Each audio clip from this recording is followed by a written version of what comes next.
जय जय श्री जय श्री राधे राधा गोविंद जी। आज्ञा भाईना प्रणाम धन्यवाद प्रणाम।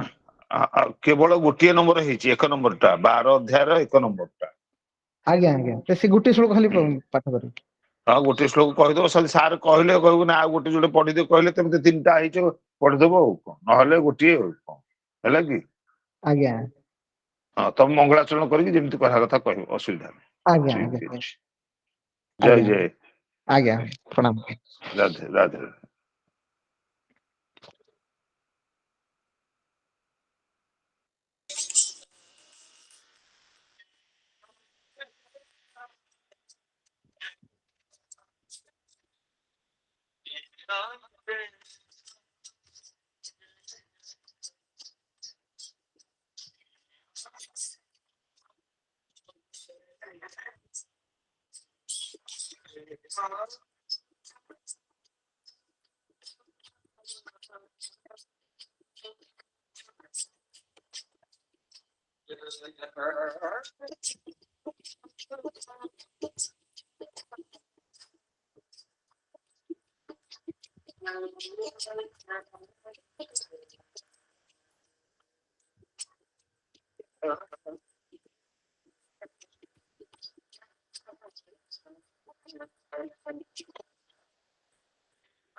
Shri Ram Jai Ram Jai Ram Shri Ram Jai Ram Jai Ram Shri Ram Jai Ram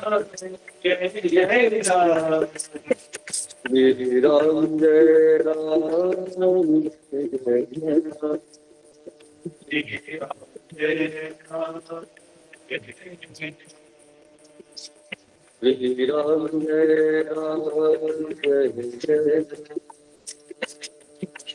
Ram Jai Ram Shri Ram Jai Ram Jai Ram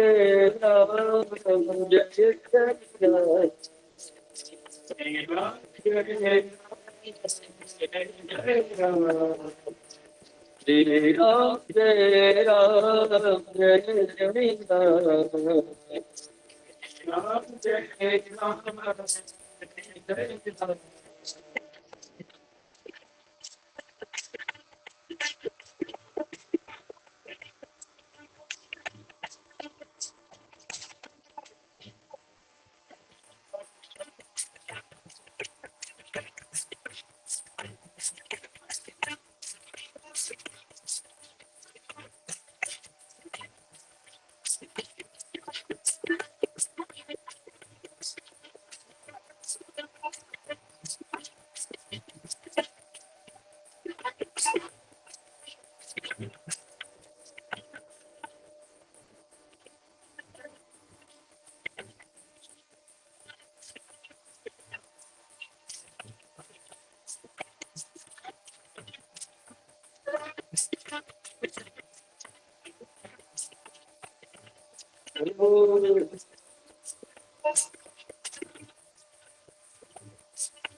Sri Ram Jai Ram Jai Jai Ram, Sri Ram Jai Ram Jai Jai Ram, Sri Ram Jai Ram Jai Jai Ram, Sri Ram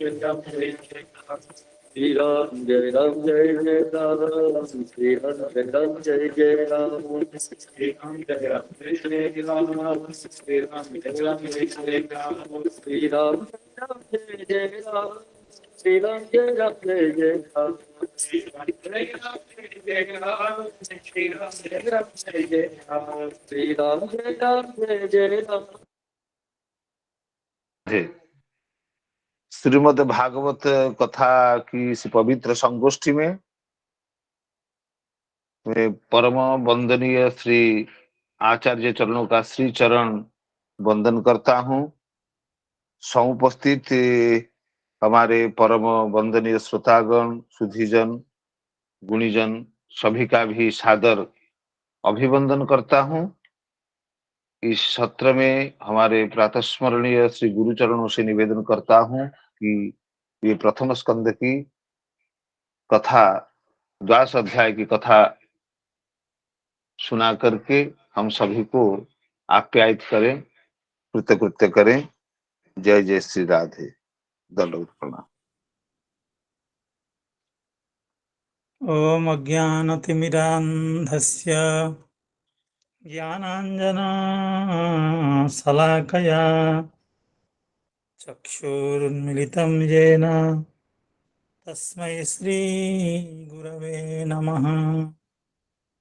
श्रीचैतन्यमनोभीष्टं स्थापितं येन भूतले स्वयं रूपः कदा मह्यं ददाति स्वपदान्तिकम्।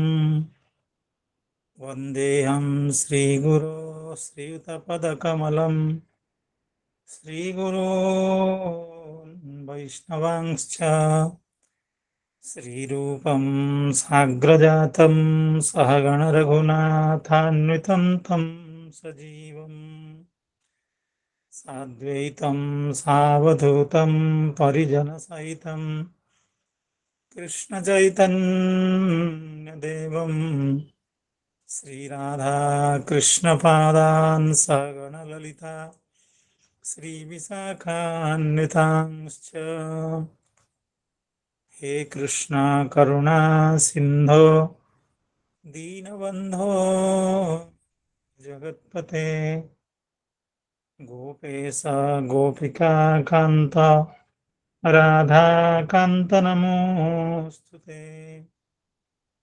तप्तकाञ्चन गौराङ्गी राधे वृन्दावनेश्वरी वृषभानुसुते देवी प्रणमामि हरिप्रिये। नमो महावदान्याय कृष्णप्रेम प्रदायते कृष्णाय कृष्णचैतन्य नाम्ने गौरत्विषे नमः। वाञ्छाकल्पतरुभ्यश्च कृपासिन्धुभ्य एव च पतितानां पावनेभ्यो वैष्णवेभ्यो नमो नमः। जय श्रीकृष्ण चैतन्य प्रभो नित्यानंद श्री अद्वैत गदाधर श्रीवासादि गौरभक्तवृंद। हरे कृष्णा कृष्णा कृष्णा हरे हरे, हरे राम राम राम हरे हरे। नमो ओं विष्णुपादाय कृष्णप्रेष्ठाय भूतले श्रीमते भक्तिवेदांत स्वामिन्निति नामिने। नमस्ते सारस्वते देवे गौरवाणी प्रचारिणे निर्विशेष शून्यवादी पाश्चात्य देशतारिणे। यं प्रव्रजन्तमनुपेतमपेतकृत्यं द्वैपायनो विरहकातरा जुहाव पुत्रेति तन्मयतया तरवोऽभिनेदु स्तं सर्वभूतहृदयं मुनिमानतोऽस्मि। नारायणं नमस्कृत्य नरं चैव नरोत्तमं देवीं सरस्वतीं व्यासं ततो जयमुदीरयेत् नष्टप्रायेषु भद्रेषु नित्यं भागवतसेवया भगवत्युत्तमा श्लोके भक्तिर्भवति नैष्ठिकी भगवत्युत्तमा श्लोके भक्तिर्भवति नैष्ठिकी। प्रातःकालीन इस सत्र में समुपस्थित समस्त संतजनों, वैष्णवजनों, भक्तजनों, सुधीजनों, गुणीजनों, श्रीमद्भागवत कथा रस पिपासु विद्वज्जनों के चरणों में पुनः पुनः विनीत प्रणाम एवं कृतज्ञता निवेदन करता हूँ। आप सबके उत्साह, आप सबके प्रोत्साहन एवं आप सबके शुभाशीर्वाद से हम लोग भगवान के कथाओं को श्रवण करने का प्रयास करते हैं। तो जैसे हम लोग कल यह श्रवण कर रहे थे, श्री शौनक महर्षि श्री सूत गोस्वामी से प्रश्न कर रहे हैं, निवेदन कर रहे हैं, प्रार्थना कर रहे हैं कि हे गोस्वामिन, हे महर्षि, आप भगवान की कृपा के परम पात्र जो परीक्षित जी महाराज जी हैं, उनके बारे में श्रवण कराइए। अश्वत्थामनोपसृष्टेन ब्रह्म शीर्ष्णोरु तेजसा उत्तराया हतो गर्भः ईशेना जीवितः पुनः। उत्तराया गर्भः हतः, उत्तरा महारानी के गर्भ जो परीक्षित जी महाराज जी हैं, वे तो अश्वत्थामा के द्वारा प्रेषित ब्रह्मास्त्र के द्वारा नष्ट हो चुके थे, उनकी मृत्यु हो चुकी थी। लेकिन भगवान की परम करुणा, अहेतु की कृपा परीक्षित जी महाराज जी के ऊपर है। ईसे न आजीवितः, अर्थात ईश्वर के द्वारा, परमेश्वर श्री नंदनंदन के द्वारा पुनः आजीवितः, अर्थात भगवान ने उनको पुनः प्राण प्रदान किया, अर्थात वे मृत्यु के बाद भी जीवित हो गए। इतनी ही बात कल हुई थी, केवल प्रथम श्लोक की चर्चा हुई थी। लेकिन कल हम लोगों ने श्रीधर स्वामी पाद की जो भूमिका है, श्री चक्रवर्ती पाद की जो भूमिका है, इस अध्याय के ऊपर, इस अध्याय के विषय वस्तु को निरूपण करने के लिए श्रीधर स्वामी पाद ने एवं चक्रवर्ती पाद ने दोनों ने कहा था कि इसमें परीक्षित महाराज जी का जन्म का वृत्तांत है और परीक्षित महाराज जी के जन्म के समय दैवज्ञों ने उनके भावी जो कार्यक्रम है, भावी जीवन है, अर्थात परीक्षित महाराज जी का भविष्य कैसे होने वाला है, उसका भी वर्णन इस अध्याय में है। और चक्रवर्ती पाद ने यहाँ तक कहा था कि ऐसा भक्त, ऐसा ज्ञानी या ऐसा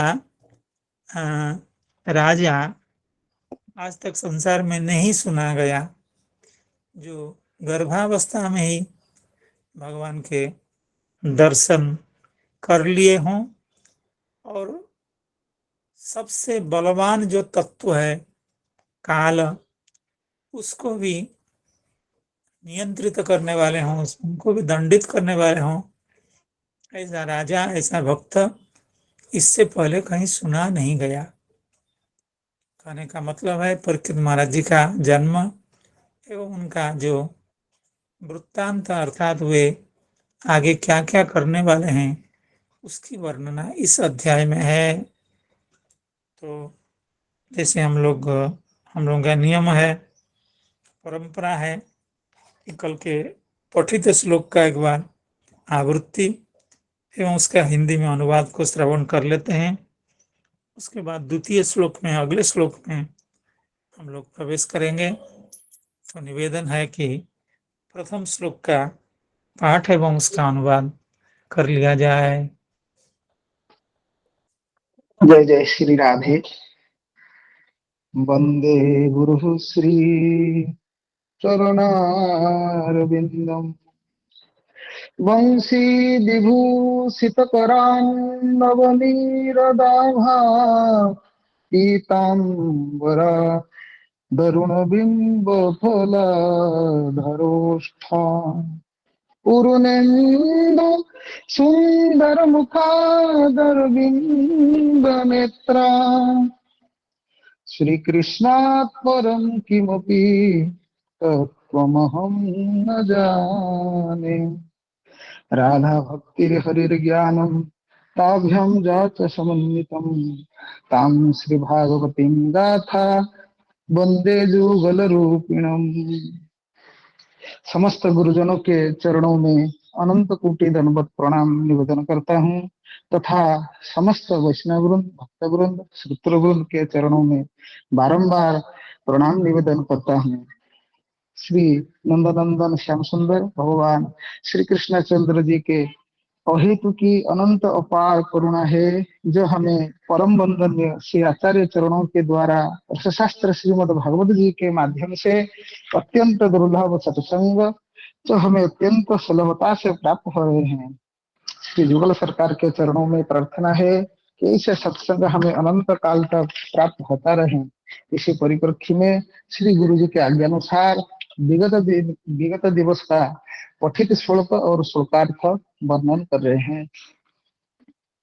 अस्वस्थाम्नोपसृष्ठेन ब्रह्मश्रीनो तेजसा उत्तराया हतो गर्भ ईशेना जीवितः पुनः। अस्वस्थाम्नोपसृष्ठेन ब्रह्मश्रीनो तेजसा उत्तराया हतो गर्भ ईशेना जीवितः पुनः।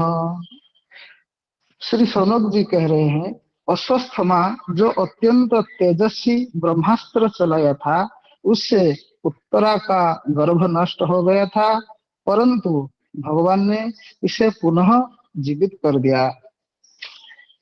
श्री गुरु जी के चरणों में विनम्र प्रार्थना कि आगे की जो भव्य प्रसंग है हमें प्रदान करके कृतार्थ करें। जय जय श्री राधे। जय जय श्री राधे। श्रीपाद राधा गोविंद प्रभु के चरणों में प्रणाम एवं कृतज्ञता। आप बड़े भाव के साथ एवं सुंदर अपने गान की जो शैली है उसके साथ आपने उच्चारण किया, तो उम्मीद करते हैं थोड़ा सा अश्वत्थाम्नो अश्वत्थाम्नोपसृष्टेन अश्वत्थाम्नोपसृष्टे अश्वत्थाम्नोपसृष्टे अश्वत्थाम्नोपसृष्टेन। अश्वत्थाम शब्द है, अश्वत्थाम उसका प्रथम एकवचन है अश्वत्थामा, उसका तृतीय एकवचन है अश्वत्थामना, तृतीय अश्वत्थामना। और उपसृष्ट उपसृष्ट और ब्रह्मशीर्षणा ये भी तृतीय एकवचन है, ब्रह्मशीर्षणा। अश्वत्थामना उपसृष्टेन ब्रह्मशीर्षणा। कैसे ब्रह्मशीर्षणा? उरु तेजसा उत्तराया हतो गर्भो उत्तराया हतो गर्भ ईशेना जीवितः पुनः। तो बड़े सुंदर ढंग से उसका अनुवाद भी हुआ। कल इसका सामान्यतः अर्थ हुआ था, इस पर हम लोग देखते हैं आचार्यों ने क्या कुछ कहा है। तो श्री श्रीधर स्वामी पाद की जो व्याख्या है वे कह रहे हैं परीक्षितोऽथ राजर्षिर्जन्म कर्म विलापनम संस्थां च पांडुपुत्राणां वक्षे कृष्ण कथोदयम्। अर्थात श्री सूत गोस्वामी ने इससे पहले यह कहा था परीक्षितोथ राजर्षे है जन्म कर्म विलापनम। अर्थात परीक्षित महाराज जी का जो जन्म है और उनका जो राजोचित भक्त राजोचित जो कर्म है, अर्थात उनकी जो शासन व्यवस्था, उनका जो राजत्व, उनका जो राजकर्म एवं विलापन, अर्थात उनका जो अंतिम अवस्था, अर्थात उन्होंने कैसे भगवत गति को प्राप्त की, अर्थात उनका अंतिम अवस्था में उनकी कैसे सद्गति हुई। संस्थाम च पांडुपुत्राणाम, एवं पांडुपुत्रों के यानी युधिष्ठिरादि जो पंच पांडव हैं उनकी संस्था, अर्थात उनका स्वर्गारोहण, यानी वे सब हिमालय में चले गए और धीरे धीरे उनका जो स्वर्गारोहण है, अर्थात उनकी जो अंतिम गति, पांडुपुत्राणाम बक्ष्ये, अर्थात सूत गोस्वामी ने ऐसी प्रतिज्ञा की थी कि हम परीक्षित महाराज जी के जन्म, परीक्षित महाराज जी के कर्म, परीक्षित महाराज जी की जो अंतिम सद्गति एवं पांडुपुत्रों का यानी पांडवों की जो स्वर्गारोहण या उनकी भी जो अंतिम गति, ये सब बख्शे मैं आपको सुनाऊंगा। क्यों सुनाऊंगा? कृष्ण कथोदय है, अर्थात इन कथाओं का संबंध भगवान की लीलाओं के साथ है, क्योंकि भगवान की लीलाओं के साथ जो घटना संसार में हो रही है उसको सुनने एवं सुनाने की आवश्यकता नहीं है। संसार में अनंत घटनाएं हो रही हैं, कितनी कितनी बातें हो रही हैं जो कि संसार के लोग बड़े प्रेम से सुनते हैं। आजकल आप लोग देखिएगा थोड़ा सा गौर करके, इस संसार में ज्यादातर यही बात होती है और उसको लोग सुनते भी हैं, और वो बड़ा एक बिजनेस चल पड़ा है। जैसे भारतवर्ष में कितने अखबार छपते हैं, कम हजारों होंगे, प्रत्येक प्रांतीय भाषा में, हिंदी में, अंग्रेजी में, उर्दू में, तेलुगु, तमिल, कितनी भाषा में हो रही हैं। तो 1000 से तो कम उनकी संख्या नहीं होगी, निश्चित है। और दूसरी बात है कितने चैनल्स जिसमें समाचार के नाम पर संसार की बातें बताई जा रही हैं। तो वो बड़ा, ये जो इंडस्ट्री है ये बड़ा फल फूल रहा है। अर्थात लोग पेपर काफी पढ़ते हैं और समाचार के नाम से या उस तरह की खबरों के नाम से लोग काफी सुनते हैं, हम लोग भी सुनते हैं। तो लेकिन उसमें सार कुछ नहीं है, क्योंकि कितने दिनों से इन बातों को सुनते हैं, न उससे कोई आत्म कल्याण हुआ, न उससे कोई जागतिक कल्याण भी नहीं होता है। संसार की बातों को बार बार सुनने से हमारे संसार का कल्याण भी नहीं होता है। पारमार्थिक कल्याण की तो बात छोड़िए, संसार का कल्याण नहीं होता है, वो केवल समय का बर्बाद है और बुद्धि दूषित होती है। लेकिन फिर भी लोग उसमें लगे हुए इसलिए हैं क्योंकि उनको पैसे की प्राप्ति होती है, उनका उपार्जन हो जाता है। इतने सारे जो अखबार हैं, इतने सारे जो न्यूज चैनल्स हैं, उससे उनके पैसे की कमाई बड़ी अच्छी हो जाती है, वे तो लगे हुए हैं। और हम लोग बेवकूफ बन करके उसको सामने बैठे हैं, संसार की बातें सुनते हैं। ऐसा भक्त को तो नहीं करना चाहिए। जो लोग आध्यात्मिक मार्ग में अपने पैर रखना चाहते हैं, आगे प्रगति चाहते हैं, तो इन सब चीज़ों से हम लोगों को बचना चाहिए।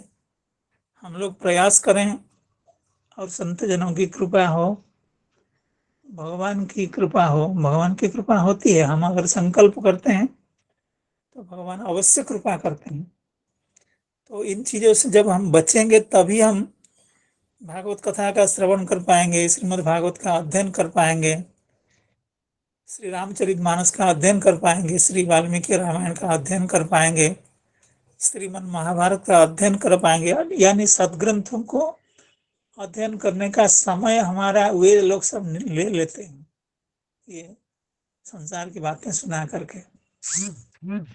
तो इसलिए श्री शौनक महर्षि कह रहे हैं आप ये सब सुनाइए, क्योंकि ये कृष्ण कथोदय, अर्थात श्री सूत गोस्वामी कह रहे हैं मैं आपको परीक्षित महाराज जी के वृत्तांत सुनाऊंगा, पांडवों का वृत्तांत सुनाऊंगा, क्योंकि ये कृष्ण कथोदय है, अर्थात कृष्ण कथा के द्वारा इनका उदय है, या कृष्ण कथा का जिनमें उदय है, जिस कथा में भगवान की कथा का विस्तार है, प्रकाश है, ऐसी कथा आपको सुनाऊंगा।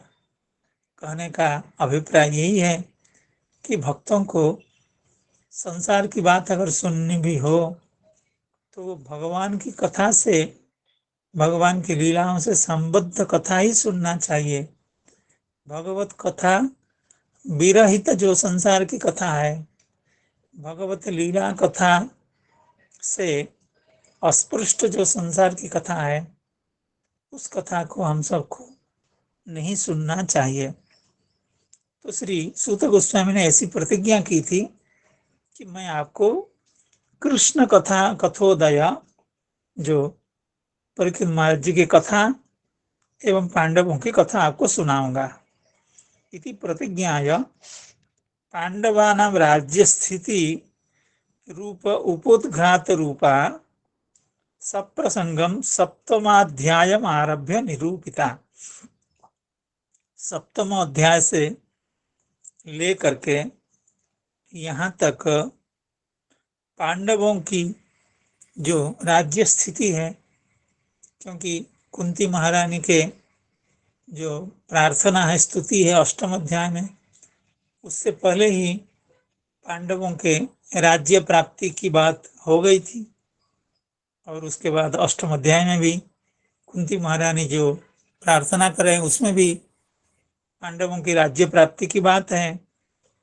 और उसके बाद फिर भीष्मदेव के पास पांडव लोग भगवान को साथ में लेकर के गए, या भगवान उनको साथ में लेकर गए, उसमें भी पांडवों के राजत्व की बात, और भगवान वहाँ से आए हस्तिनापुर से, एवं भगवान का द्वारका में अत्यंत सत्कार हुआ। इन कथाओं को हम लोग श्रवण कर रहे थे। तो पांडवान राज्य स्थिति रूप उपोद्घात रूपा संप्रसंगम सप्तमाध्याय आरभ्य निरूपिता। सप्तमाध्याय से लेकर के एकादश अध्याय तक पांडवों की राज्य प्राप्ति रूपी जो कथा है, राज्य प्राप्ति की जो कथा है, उसका निरूपण किया गया। इदानीं औपद्घातिकम उक्तानुवाद पूर्वकम अश्वत्थामना इति। देखिए ये कह रहे हैं ये वह उपोद्घात था और यह औपद्घातिक है। कहने का मतलब है परीक्षित महाराज जी के जन्म वृत्तांत को कहने के लिए पांडवों की राज्य प्राप्ति की बात उपोद्घात के रूप में कही गई है, क्योंकि पांडवों की राज्य प्राप्ति होगी, उसके बाद परीक्षित महाराज जी का जन्म, उनका राज्य शासन, ये सब बातें होंगी। इसलिए परीक्षित महाराज जी के जन्म का उपोद्घात है पांडवों का राज्य शासन। पांडवों की जो राज्य प्राप्ति है वो उपोद्घात है। किसका उपोद्घात है? क्योंकि परीक्षित महाराज जी के जन्म वृत्तांत का उपोद्घात है, अर्थात परीक्षित महाराज जी के जन्म को कहने के लिए उसको कहने की आवश्यकता है, पांडवों की राज्य प्राप्ति की को कहने की आवश्यकता है, क्योंकि घटना का क्रम उसी तरह से चल रहा है। पांडवों की राज्य प्राप्ति, उसके बाद परीक्षित महाराज जी का आविर्भाव। इसलिए पांडवों की राज्य प्राप्ति जो है वो उपोद्घात है, और परीक्षित महाराज जी की जन्म है औपोद्घातिक। संस्कृत पढ़ने वाले, शास्त्र पढ़ने वालों को इन शब्दों से परिचय जरूर है। तो वो तो अब सप्तम अध्याय से लेकर के एकादश अध्याय तक उपोद्घात हो गया। ठीक है, उपोद्घात के बाद फिर औपोद्घातिक होना चाहिए। राज्य स्थिति रूप उपोद्घात रूपा सप्रसंगम सप्तमाध्यायम आरभ्य निरूपिता। सप्तम अध्याय से लेकर के यहाँ उपोद्घात की बात हुई। इदानीं औपोद्घातिकम उक्तानुवाद पूर्वकम, अर्थात अब श्री श्रीमद् भागवत में अब जो कथा हो रही है वह औपोद्घातिक कथा है, क्योंकि पहले प्रतिज्ञा की गई थी श्री सूत गोस्वामी के द्वारा कि मैं आपको परीक्षित महाराज जी के समस्त वृत्तांत सुनाऊंगा। तो उसको सुनाने से पहले पांडवों के राज्य की स्थिति की सुनाई गई, अर्थात उपोद्घात हो गया। अब औपोद्घाति का जो परीक्षित महाराज जी का जन्म वृत्तांत है वह अब इस अध्याय में सुनाया जा रहा है। इदानीम औपोद्घातिकम उक्तानुवाद पूर्वकम, अर्थात जो बातें पहले कही गई है कि अश्वत्थामा ने परीक्षित महाराज जी को नष्ट करने के लिए ब्रह्मास्त्र का प्रयोग किया था, उस बात को कह करके उस बात का एक बार फिर से स्मरण दिला करके श्री सूत गोस्वामी अब परीक्षित महाराज जी के जन्म वृत्तांत को कहना प्रारंभ कर रहे हैं। अश्वत्थामना इति उपसृष्टेन, उपसृष्ट शब्द का अर्थ है विसृष्टेन। उपसृष्ट यानी विसृष्ट यानी प्रेषित, अश्वत्थामा के द्वारा उपसृष्ट यानी प्रेषित जो ब्रह्मास्त्र है, तस्य जन्मादि ब्रूहि इति उत्तरेण अन्वयः, अर्थात इस यहाँ पर तस्य जन्मादि ब्रूहि, आप परीक्षित महाराज जी के जन्म, उनका निधन, ये सब आप बताइए, इसके साथ इस श्लोक का संबंध है। कहने का मतलब है कि आप परीक्षित महाराज जी के समस्त वृत्तांत को सुनाइए, क्योंकि इस श्लोक में ईसेना जीवित पुनः, यहाँ पर कोई प्रार्थना के शब्द नहीं है, अर्थात आप सुनाइए, आप कहिए, इस तरह की कोई बात नहीं कही गई है। इसलिए श्रीधर स्वामी पाद कह रहे हैं तस्य जन्मादि ब्रूहि इति उत्तरेण अन्वयः, अर्थात तस्य जन्म महाबुद्धे कर्माणि च महात्मनः इत्यादि श्लोकों में यह शौनक महर्षि की प्रार्थना है कि हे सूत गोस्वामिन, आप परीक्षित महाराज के उन चरित्रों को, उन जन्मादि लीलाओं को श्रवण कराइए। ये तो हो गई श्रीधर स्वामी पाद की व्याख्या। श्री चक्रवर्ती पाद कह रहे हैं, चक्रवर्ती पाद उसी तरह की बात कर रहे हैं। परीक्षितः जन्म वक्ष्ये इति प्रतिज्ञाय द्रौण्यस्त्रक्षेप, अर्थात श्री सूत गोस्वामी ने कहा था कि मैं परीक्षित महाराज जी के जन्मादि के बारे में बताऊंगा, लेकिन इतना कहने के बाद फिर बहुत सारी बातें आपने की, श्री सूत गोस्वामी ने बहुत सारी बातें की, लेकिन परीक्षित महाराज जी का जन्म की बात नहीं की गई। तो उस बीच में क्या क्या बातें की कही गई है उसका एक सूची श्री चक्रवर्ती पाद बता रहे हैं।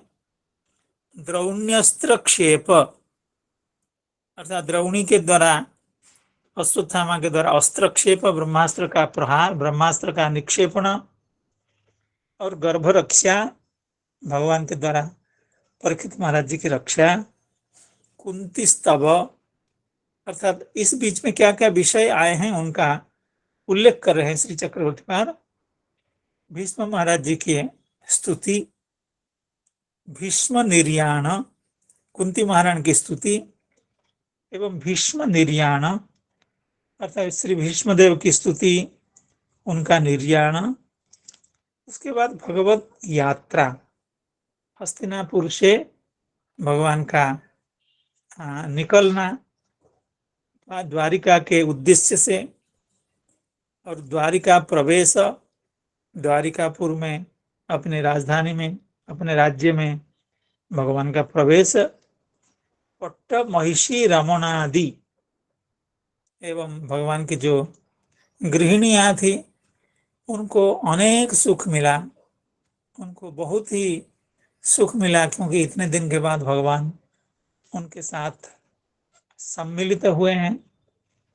पट्ट महिषी रमणादि कथा माधुर्येषु तत्प्रसंगोत्थितेषु मज्जंतम सूतम, अर्थात इन कथाओं को कह करके श्री सूत गोस्वामी इतना आनंदित एवं विभोर हो गए हैं, उस कथा में इतने मज्जित हो गए हैं कि श्री सूत गोस्वामी ने जो प्रतिज्ञा की थी पहले कि हे शौनकादि, मैं आपको परीक्षित महाराज जी के जन्मादि वृत्तांत सुनाऊंगा, शायद उसको भूल गए क्या। मज्जंतम सूतम तदेव परीक्षित जन्म शुश्रूषु, इसलिए श्री शौनक महर्षि वे परीक्षित जन्मादि लीलाओं को श्रवण करने के लिए शौनक पुनः विशेषतः पृच्छति, इसलिए शौनक महर्षि अनेक ऋषि महर्षियों का प्रतिनिधि बन करके श्री सूत गोस्वामी से यह प्रश्न पूछ रहे हैं। अश्वत्थामना इति उपसृष्टेन निक्षिप्तेन, उपसृष्ट शब्द का श्री श्रीधर स्वामी पाद ने विसृष्टेन कहा अर्थ किया था, थोड़ा सा उसको और उस अर्थ को सरल करते हुए श्री चक्रवर्ती पाद का है उपसृष्टेन यानी निक्षिप्तेन, अश्वत्थामनोपसृष्टेन, अश्वत्थामा के द्वारा उपसृष्ट यानी विसृष्ट यानी निक्षिप्त जो ब्रह्मास्त्र। अश्वत्थामनोपसृष्टेन ब्रह्मशीर्ष्णोरुतेजसा उत्तराया हतो गर्भ ईशेना जीवितः पुनः तस्य जन्म महाबुद्धे कर्माणि च महात्मनः निधनं च यथैवासीत् सप्रेत्य गतवान् यथा तदिदं श्रोतुमिच्छामो गदितुं यदि मन्यसे ब्रूहि नः श्रद्दधानानां यस्य ज्ञानमदाच्छुकः तस्य जन्म महाबुद्धेः कर्माणि च महात्मनः निधनं च, अर्थात महात्मनः श्री परीक्षित महाराज जी स्वतः महात्मा हैं एवं महाबुद्धि, अत्यंत बुद्धिमान हैं। तो महात्मनः महाबुद्धे तस्य जन्म कर्माणि निधनं च, महात्मा एवं महाबुद्धि जो परीक्षित महाराज जी हैं उनका जन्म, कर्माणि एवं उनका निधन, अर्थात उनका जो अप्राकट्य, उनका जो भगवत प्राप्ति यथैवासीत जैसे हुआ था, उनका जन्म जैसे हुआ था, उनके कर्म भी कैसे हुए थे और उनका निधन भी कैसा हुआ था। यथैवासीत सप्रेत्य गतवान यथा, एवं वे प्रेत्य, प्रेत्य शब्द का अर्थ है मृत्वा यानी मर करके, तो यहाँ प्रेत्य का मतलब है इस शरीर को छोड़ करके श्री परीक्षित महाराज जी अपने इस पार्थिव शरीर को छोड़ करके यथा गतवान, जैसे वे गए। कहाँ गए? तो व्याख्याकार कहते हैं वैकुंठम गतवान, अर्थात भगवत पद की प्राप्ति उनको जैसे हुई थी। तदिदम श्रोतुम इच्छामः, हे सूत गोस्वामिन, उन चीजों को हम लोग सुनना चाहते हैं। इच्छामः, हम सब सुनना चाहते हैं। मैं तो सुनना चाहता ही हूँ। मेरे साथ इतने ये जितने ऋषि महर्षि हैं, 88,000 ऐसे कहते हैं लोग, तो ये सब आपके मुखार बिंद से परीक्षित महाराज जी का वो समस्त वृत्तांत सुनना चाहते हैं। आप हमें बताइए, आपको अगर लगता है कि हम लोग उन लीलाओं को सुनने लायक हैं, उन लीलाओं का श्रवण के हम लोग अधिकारी हैं, हम अगर योग्य हैं, हम अगर आपके कृपा के पात्र हैं, आपको अगर लग रहा है कि हमको बताना चाहिए, तो गदितुम यदि मन्य से, आपको अगर लग रहा है कि आपको कहना चाहिए हम सबको, तो ब्रूहि, आप कृपा करके उन लीलाओं को सुनाइए। क्यों? श्रद्धाना, हमारा तो आपके चरणों में, भगवान की कथाओं में परीक्षित महाराज जी के विषय में अत्यंत श्रद्धा है, उत्कट इच्छा है, परम सम्मान है। इन लीलाओं को सुनने के लिए अत्यंत उत्कट इच्छा है, बड़ी कामना है। इसलिए अगर आप समझ रहे हो कि हम लोगों को बता देना चाहिए, हम लोग उस कथा को सुनने का अधिकारी हैं, तो कृपा करके आप उन बातों को बताइए। और परीक्षित महाराज जी, कोई अगर कहे परीक्षित तो एक राजा थे, ब्रह्म साहब भी हो गया, उनकी मृत्यु हो गई, तो ऐसे व्यक्ति की कथा सुनने के लिए आप इतने उत्कंठित क्यों हैं? संसार में कितने राजा आए, कितने राजा गए, और परीक्षित महाराज जी तो राजा हैं, लेकिन उनको ब्रह्म साहब भी हो गया था।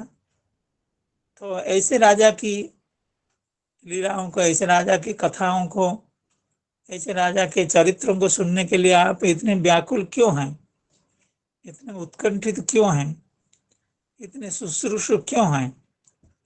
तो उसकी युक्ति है, यस्य ज्ञानम अदात सुखः,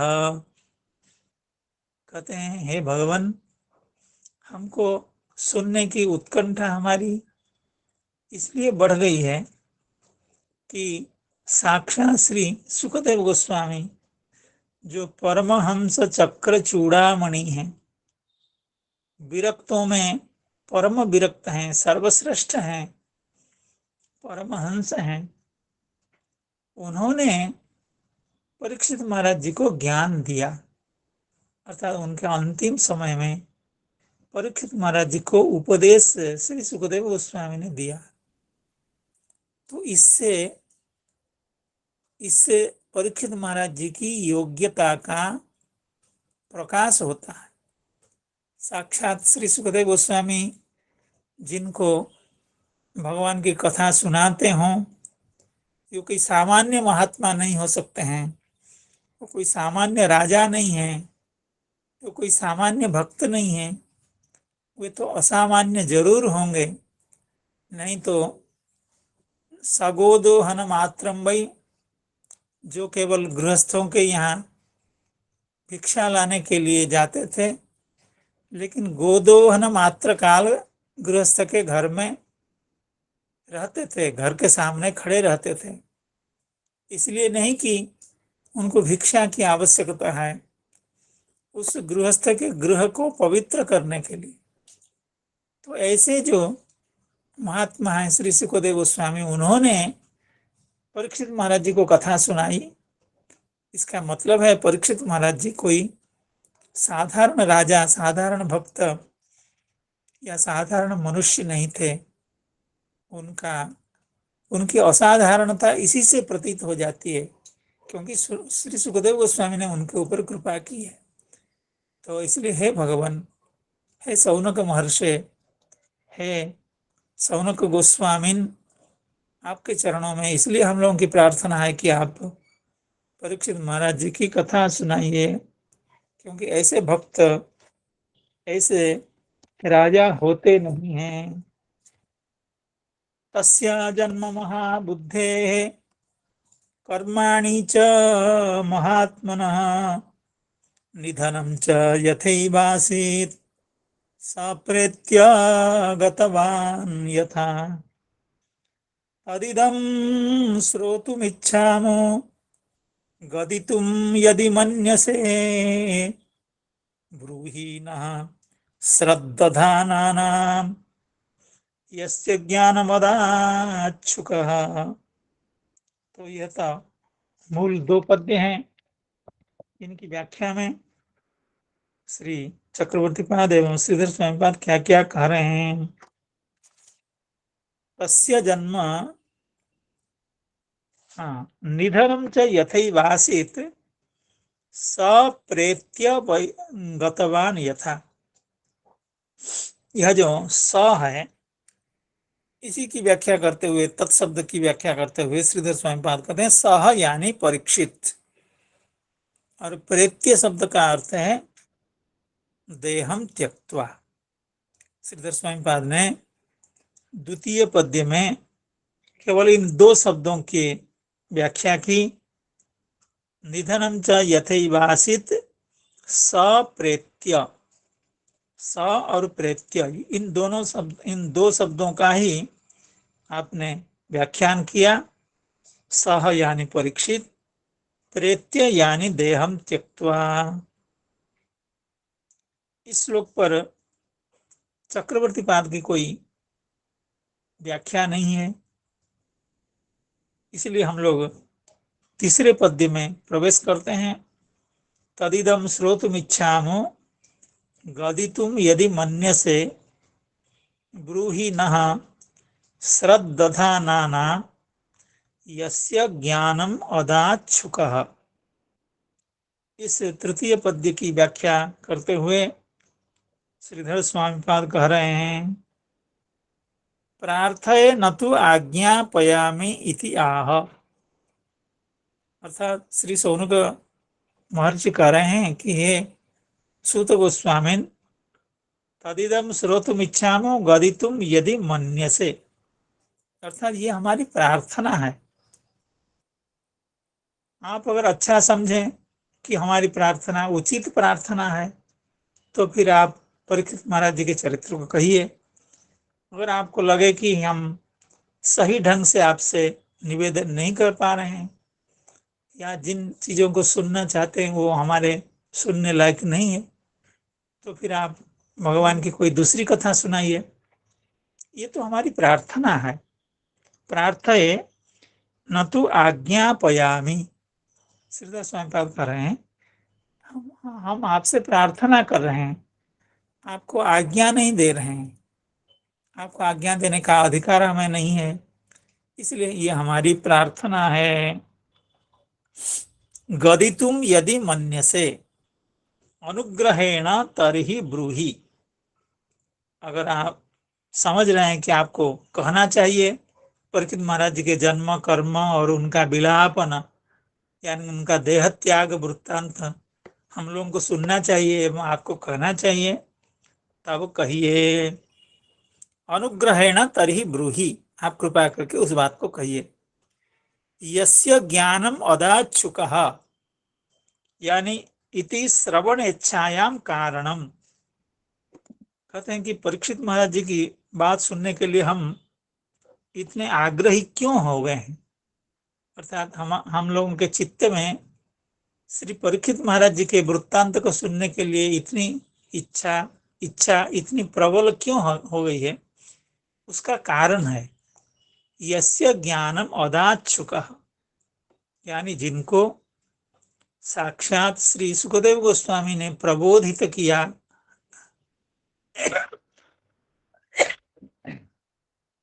उनको भगवान की बात बताई, इसलिए यही योग्यता है।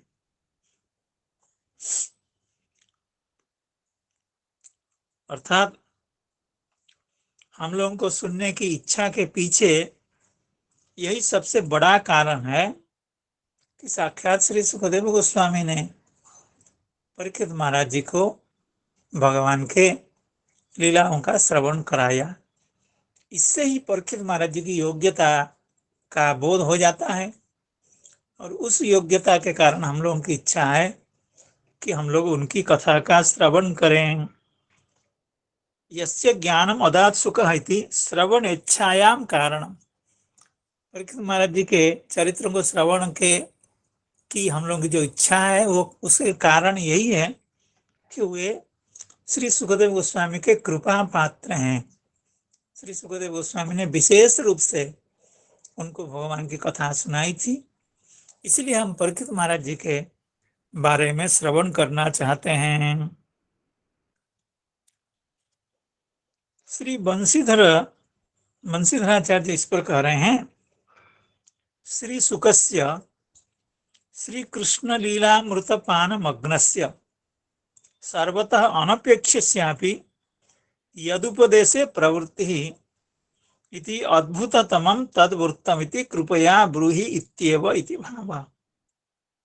अर्थात श्री कृष्ण लीलामृतपान में जो निरंतर मग्न हैं एवं जगत के किसी भी वस्तु की जिनको अपेक्षा नहीं रहती है, ऐसे श्री सुखदेव गोस्वामी ने कृपा करके जिनको उपदेश देने में प्रवृत्त हुए,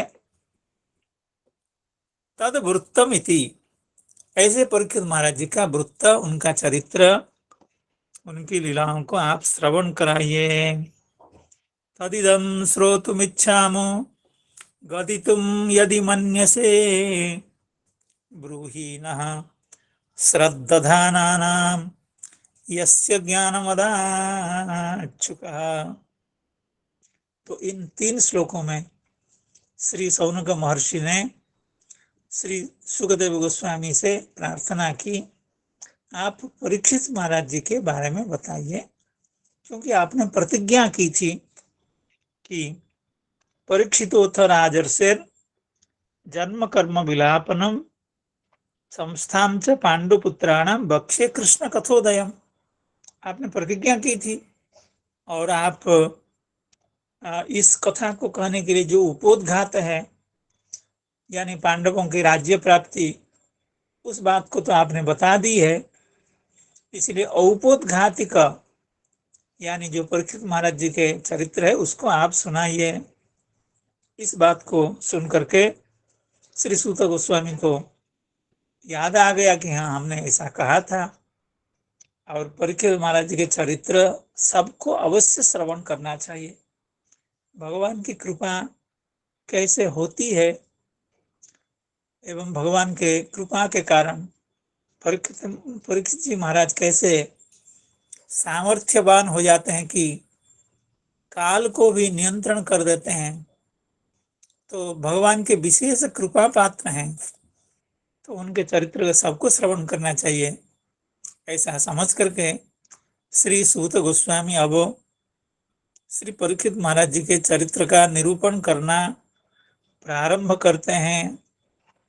उसमें भी भूमिका के रूप में श्री युधिष्ठिर महाराज जी के जो राज्य प्राप्ति, उनके राज्य शासन, उसके बारे में भी 1-2 बात बता रहे हैं, और आगे परीक्षित महाराज जी के जन्म की बात बताएंगे। अपीपलद धर्मराजः पितृवत् रंजयन् प्रजाः निस्पृहः सर्वकामेभ्यः कृष्णपादाब्जसेवया। अपीपलद धर्मराजः पितृवद् रंजयन् प्रजाः निस्पृहः सर्वकामेभ्यः कृष्णपादाब्जसेवया। श्री सूत गोस्वामी परीक्षित महाराज जी के चरित्र का निरूपण करने से पहले भूमिका के रूप में यह बात कह रहे हैं। अपीपलद धर्मराजः, धर्मराज यानी श्री युधिष्ठिर महाराज जी ने अपीपलत, पालयति जिसका लट लकार में रूप होता है, उसी का लुंग लकार में प्रथम पुरुष एक वचन में रूप होता है अपीपलत, यानी पालन करते थे, यानी पालन किया। किसने? धर्मराज, यानी श्री युधिष्ठिर महाराज जी ने अपीपलत। किनको अपीपलत? ना प्रजा, प्रजाओं का पालन श्री युधिष्ठिर महाराज जी ने किया। कैसे? ना पितृवत रंजयन,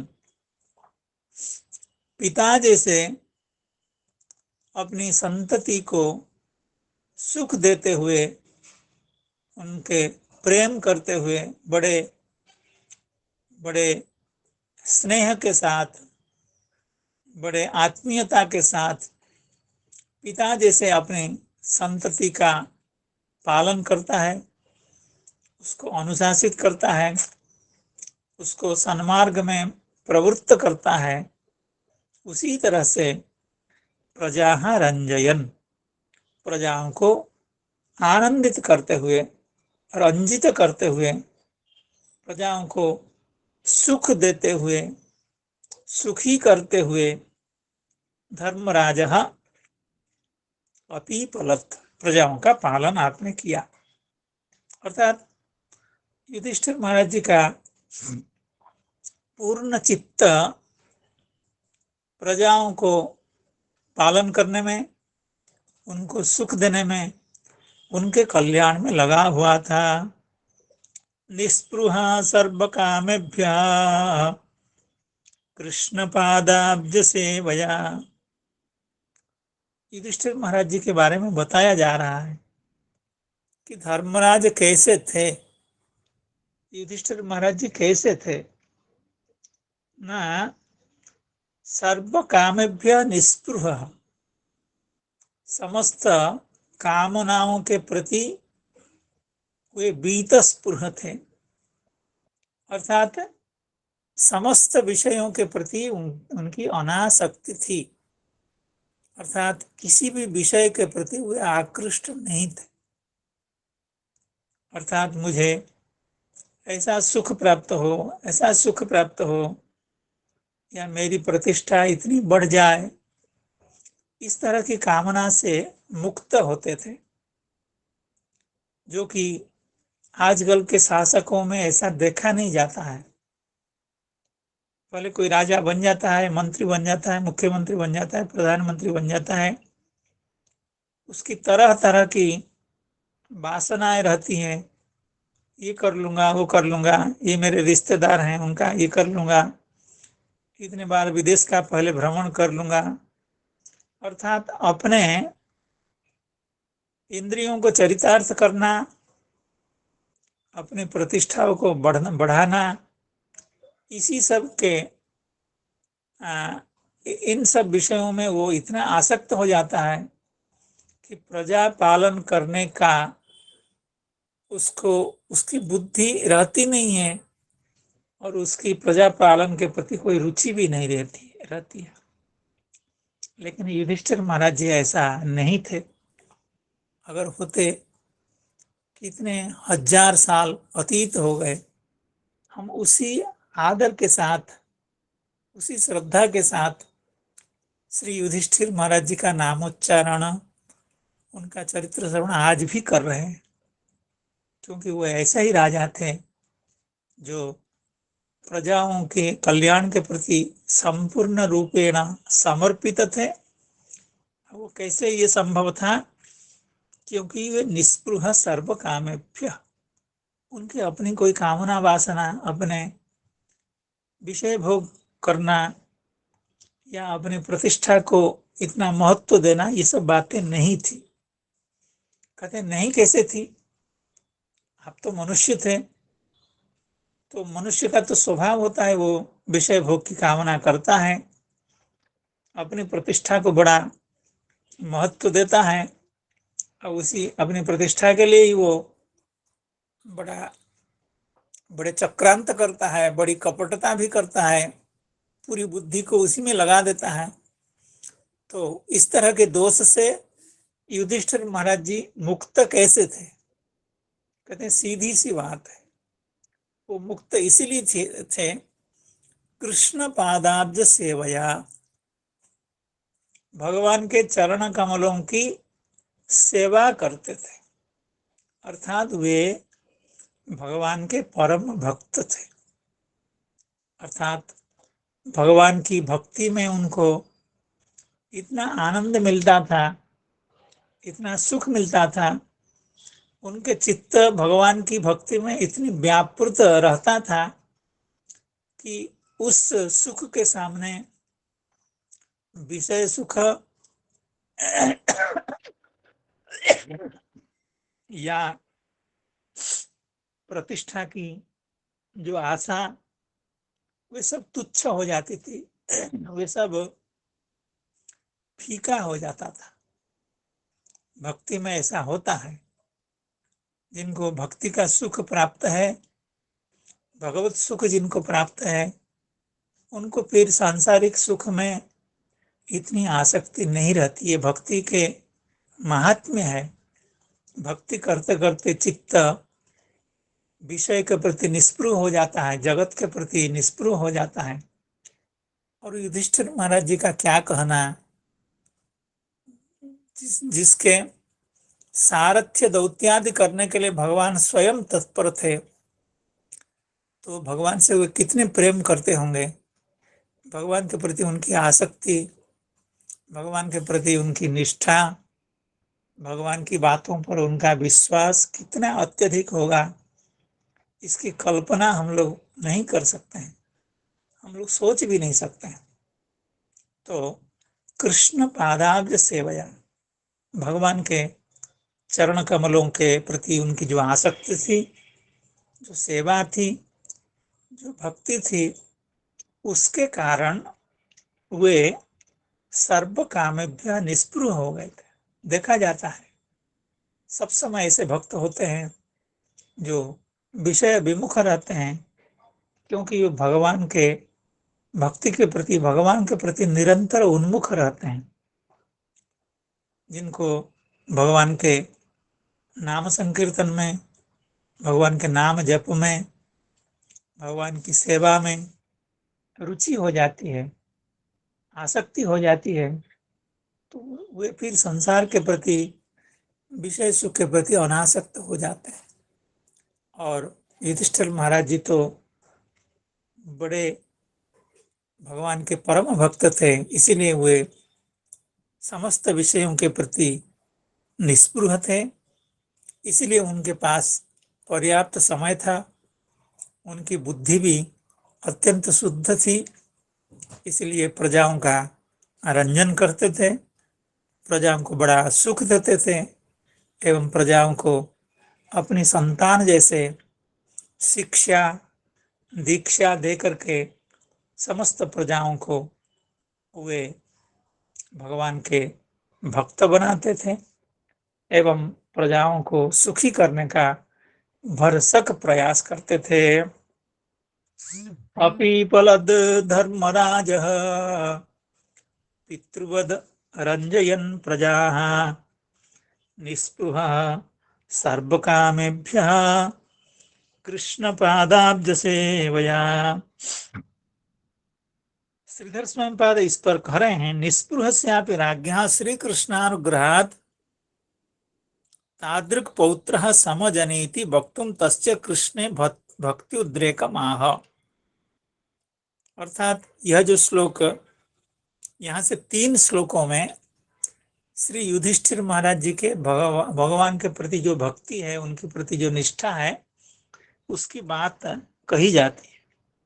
क्योंकि परीक्षित महाराज जैसे पौत्र प्राप्त करना कोई सामान्य बात नहीं है। अर्थात भगवान के जिनके ऊपर विशेष कृपा होती है, उनको ही परीक्षित महाराज जी जैसे पौत्र की प्राप्ति होती है। श्रीधर स्वामी पाद करें, निस्पृह स्यापि राज्ञः, राजा निस्पृह थे, श्री कृष्णानुग्रहात्, भगवान के विशेष कृपा से, तादृक् पौत्रः समजनी, परीक्षित महाराज जी जैसे पौत्र की प्राप्ति उनको हुई।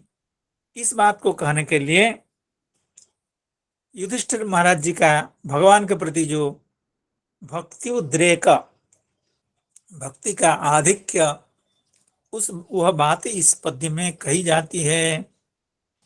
अपि पलदिति अपि पलद धर्मराजः पितृवद रंजयन् प्रजाः निस्पृहः सर्वकामेभ्यः कृष्ण पादाब्ज सेवया।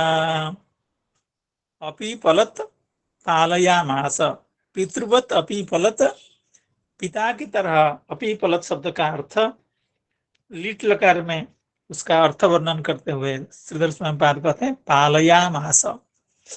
अपि पलद यानी पालयामास। तादृक् पौत्र प्राप्तो राज्ञः कृष्णानुरेग रागहेव कारणम् इति अभ्यूहयन् तदेव आह त्रिभिः अपि पलत पालयामास। चक्रवर्ती पाद भी वही बात कह रहे हैं कि क्योंकि भगवान के प्रति उनकी अनंत भक्ति, अखंड श्रद्धा थी, अखंड निष्ठा थी, इसलिए उनको इस तरह की पुत्र की प्राप्ति हुई। हरे कृष्ण कृष्ण कृष्ण हरे हरे, हरे राम राम राम हरे हरे।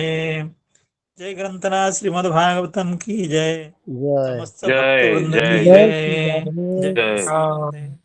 जय जय जय हो। श्री आचार्य चरणों की सभापति जय महाराज जय की जय। सर्वेभ्यो जय नमो जय नमो जय महोदय, नमो नमः, प्रणमामि पुनः पुनः। जय जय नमस्ते नमस्ते प्रणाम नमस्ते जय जय नमस्ते।